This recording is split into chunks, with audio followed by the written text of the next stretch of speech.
Welcome to our wet woodlands, people. Now, the world of e-mountain bikes today, I think, can be a bit of a minefield. Suspension, group sets, motors, batteries, tyres. There's all sorts, and it's this last one, tyres, that I want to delve into with you today. Now, I feel like there's a bit of a run what you're brung kind of attitude, a sort of fit and forget, if you like. And with the emergence of eMTB specific tyres, well, should we be paying more attention to the rubber we use? A lot of e-bike manufacturers, well, they got to save a few quid, right? And they're cutting corners on corners that shouldn't be cut. And tyres, I believe, is one of them. Manufacturers are putting tyres more akin to a trail bike on bikes that weigh 24, 25 kilos. And let's face it, that's just not going to cut the mustard. And there's a few reasons for this. So to begin with, let's do a little bit of a comparison. On my left, I've got a tyre that's indicative of what comes on a lot of mid-range, sort of mid-price e-bikes. Maxxis Dissector Exo Casing WT, around about 900 grams. The tyre on the right is a Pirelli Scorpion eMTB M Hyperwall, and that is about 1,300 grams. The casing on this one, it's fairly thin, fairly flexible. The casing on this one, much stiffer, much thicker to the feel. It doesn't even bend. Oh my God, it's actually really tough. But what about the rubber? Well, the rubber used on this one is all the same compound all the way over, and it's pretty firm. It's quite a stiff compound.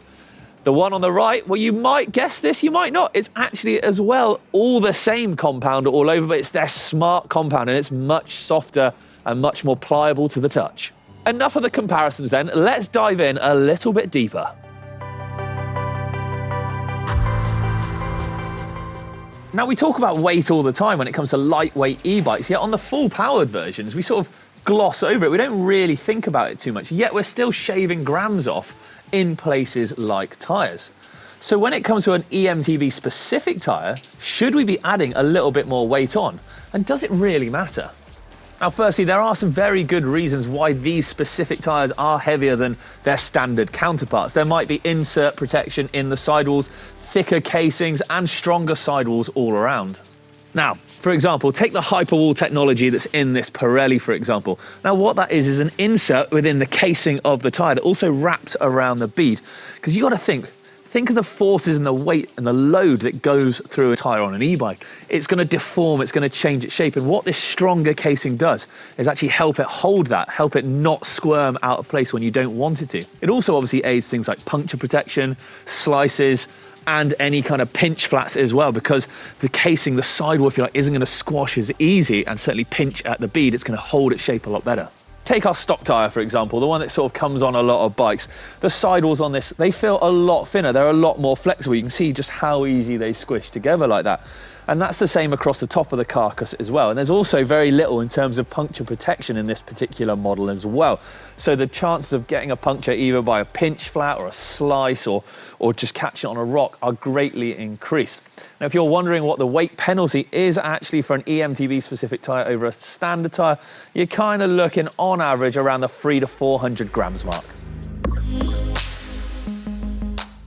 But Rich, are these tyres any more durable? Well, in short, yes they are. Because they're designed specifically for the job they're intended for, they will last longer. And I've got a great example for you.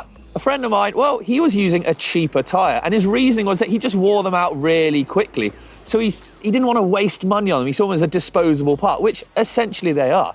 However, we looked at it and he was buying roughly 3 tyres to every one of mine due to the compound not being up to scratch, tearing or ripping the sidewalls or pinch puncturing.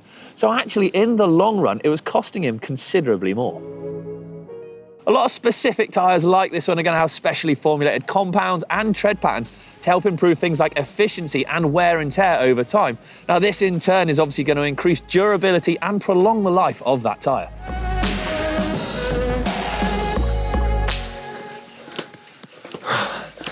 Okay, let's talk about tyre pressure next, because when it comes to e-biking, I think pressure's absolutely crucial when it comes to ascending and descending. Now, I love a Tekker's climb, me. The steeper, rougher, harder, the better. I find it a good challenge, and for this, I'll actually drop pressures down to as low as 20 psi, if not a touch lower. EDRE racers are known to go even lower than this. And this is made achievable by what I was talking about earlier, solid casings and good compounds and rubber construction. actually means that they can then do this kind of pressure and hit a climb nice and hard without the worry of tearing a sidewall, pinch puncturing, or losing grip. So of course, the same can be said for descending. Being able to run a lower pressure is going to improve things like your confidence. You're going to feel like you've got more trust in the tyre, you've got more grip. It's going to allow that tyre to conform to the ground and sort of aid with traction. And this is all achievable, again, like I said, through these much more sort of solid construction and compounds used. The tyre isn't going to deform and distort, it's going to mould to the ground as it should, and that compound's going to bite in. If you were to run the same low pressures in the standard tyre, well then you're setting yourself up for a world of pain. Pinch flats are definitely going to happen, potential for wheel damage, sidewall tearing, and all of these are avoidable scenarios. Okay, with horrible weather closing in on us today, I've decided to take refuge back home and go through sort of the last bit, the actual ride quality and characteristics of the two different tyres, having done a lot of riding on both kinds over the years and today as well, of course. They are worlds apart. You can't sort of compare the two directly because they're two tyres made for two very different things. Having said that, because of that, it does show the differences in characteristics between them, as I said. We'll start with sort of the stock lighter tyres. They feel very skittish underfoot. They feel very flexible. They feel like they're just not biting into the ground and giving you the grip that you need, especially on the climbs and in sort of the muddier conditions where the weight just pushes the bike about. Switch over to the eMTB specific tyres, night and day difference. The compound, the sort of tread pattern and the stiffness in the sidewalls meant that on the climbs especially, I could drop my pressures lower, of course, like I said, and get up climbs easier. And you've got the grip as well on the way back down. So it's a double win. It's an absolute bonus. The weight penalty, well, let's face it, we're on full powered e-bikes. We're not really noticing that extra 600 to 700 grams or so. So it's not really the end of the world. Now, just because a tyre isn't eMTB specific doesn't mean it can't go on your electric bike, of course. It just sort of indicates that something that's designed for the job is probably going to do it slightly better over something that isn't. With that, I kind of want to know what you guys and girls out there run. Do you run sort of lighter weight tyres, maybe cheaper tyres to save a few quid and just burn through them as such? Or are you speccing legit, proper eMTB specific tyres? Let me know in the comments down below. And well, I'll give it a little read through. I want to know, I want to almost take a poll, but it's been an absolute pleasure.